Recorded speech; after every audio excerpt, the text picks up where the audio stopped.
મિત્રો આપ જોઈ રહ્યા છો બિફોર ટેટ ન્યૂઝ ગુજરાત. હવે છે અગત્યના સમાચાર. સુરત જિલ્લાના કામરેજ ખાતે સુરત ગ્રામ્ય જિલ્લા પોલીસ દ્વારા મહત્વના કાર્યક્રમનું આયોજન કરાયું હતું. પોલીસ સરપંચ પોલીસ સંવાદનું રાજ્ય ગૃહમંત્રીની અધ્યક્ષતામાં આયોજન કરાયું હતું. સુરત ગ્રામ્ય જિલ્લા પોલીસ દ્વારા કાંકરેજના ખોલવડ ખાતે સરપંચ પરિસંવાદનું આયોજન કર્યું હતું. ગ્રામ્ય પોલીસને વધુ અસરકારક અને મજબૂત બનાવવાના ઉદ્દેશ સાથે આજે રાજ્યભરમાં પોલીસ સરપંચ પરિસંવાદ કાર્યક્રમ યોજાયો હતો. ગૃહ રાજ્યમંત્રી હર્ષ સંઘવી ઉપસ્થિત રહી સરપંચો અને ગ્રામજનો સાથે સંવાદમાં જોડાયા હતા. ગ્રામ્ય વિસ્તારના પોલીસ મથક વિસ્તારમાં પોલીસ અને સરપંચ વચ્ચે સુમેળ અને સહયોગ વધારવાના હેતુ સાથે પોલીસ સરપંચ પરિસંવાદ કાર્યક્રમનું આયોજન કરવામાં આવ્યું હતું. આજે ગુજરાત પોલીસ દ્વારા એક નવતર પ્રયોગ થકી રાજ્યના તમામ પોલીસ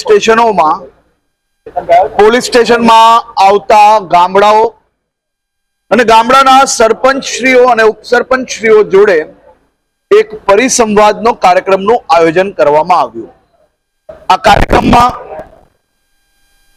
રાજ્યના હજારો સરપંચો આજે ઉત્સાહપૂર્વક જોડાયા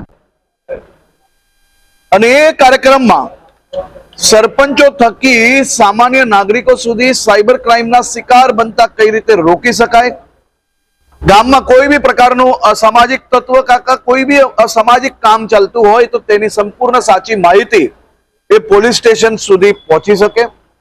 સાથે સાથે સરપંચશ્રીઓ પાસે ગામમાં નાના મોટા કોઈ બી ક્લેશ હોય, કોઈ બી પ્રકારના વર્ગ વિગ્રહ હોય કે કોઈ બી પ્રકારે કોઈ સમાજને અનબનના કારણે વર્ષોથી ના બનતું હોય તો એને પોલીસ જોડે બેસાડીને સમાજની અંદર વધુમાં વધુ એકતા કઈ રીતે આવી શકે તે માટે બી આ કામગીરી કરવામાં આવી છે. આ કોઈ કાર્યક્રમ નથી, આ કોઈ બી પ્રકારનું ભાષણ કે કોઈ સેમિનાર નથી. આ રાજ્યના ઇતિહાસમાં ગ્રામ્યમાં લો એન્ડ ઓર્ડર મેન્ટેન કરવા માટે, લો એન્ડ ઓર્ડરમાં વધુમાં વધુ નાગરિકોને મદદ કરવા માટે આજ તકનો સૌથી મોટો પરિસંવાદ છે. અને આ પરિસંવાદ એ શરૂઆત આજે થઈ છે, પરંતુ આવનારા દિવસોમાં દર મહિને, 2 મહિને અને 3 મહિને આવી તર અલગ અલગ પેટર્નથી આ સરપંચશ્રીઓ પોલીસ સ્ટેશનમાં પીઆઈ ડીવાયએસપી જોડે ડાયરેક્ટ બેસશે, ત્યાંના નાના મોટા વિષયોની ચર્ચા કરશે, જેથી સરપંચશ્રી થકી ગામના પ્રશ્ન એ સીધા પોલીસ સ્ટેશન સુધી પહોંચી શકે અને વધુ ઝડપથી આ કામગીરી કરી શકાય તે માટેનો પ્રયાસ છે.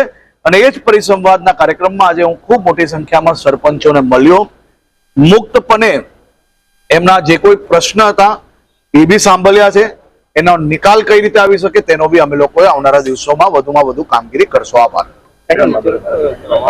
આજરોજ માનનીય ગૃહ રાજ્ય મંત્રી શ્રી હર્ષ સંઘવી શ્રી નાઓની અધ્યક્ષસ્થાને સુરત ગ્રામ્ય જિલ્લાનો સરપંચશ્રીઓ સાથે પરિસંવાદ કાર્યક્રમનું આયોજન કરવામાં આવેલ છે. આમાં માનનીય ગૃહ રાજ્ય મંત્રી શ્રી હર્ષ સંઘવીજી ની પ્રેરક ઉપસ્થિતિ હતી અને આમાં સુરત ગ્રામ્ય વિસ્તારના તમામ ગામના સરપંચશ્રીઓ અને ઉપસરપંચશ્રીઓ હાજર રહ્યા. આ કાર્યક્રમમાં વિવિધ પોલીસ વિભાગથી સંબંધિત જે બાબતોમાં સરપંચશ્રીઓનું સાથ સહકાર મળે એ બાબત ઉપર માનનીય મંત્રીશ્રી દ્વારા ભાર મૂકવામાં આવેલ છે. અને આ જે પહેલ છે એ પ્રજા અને પોલીસ વચ્ચેના જે સંબંધો છે એ વધારે મજબૂત બને તેના માટે ખૂબ જ કારગર નીવડશે એવું મારું માનવું છે. તો આજે મને જે મહુવા પોલીસ સ્ટેશન થકી અમારો જે એક સરપંચ પરિસંવાદનો કાર્યક્રમ હતો એમાં મને આમંત્રિત કરવામાં આવી હતી અને એમાં અમારી જે ગૃહમંત્રી હર્ષ સંઘવી સાથે મંત્રીશ્રી સાથે મુલાકાત હતી અને તેમાં તેમણે ગ્રામ્ય લેવલના પ્રશ્નો અને આજની પરિસ્થિતિમાં શું પ્રશ્નો છે એમની ચર્ચા વિચારણા કરવામાં આવી હતી અને એમનો યોગ્ય સલાહ માર્ગદર્શન આપ્યું અને અમારા જે ગ્રામ્ય લેવલના જે પ્રશ્નો છે એમની પણ અમે માંગણી અને રજૂઆત કરી હતી.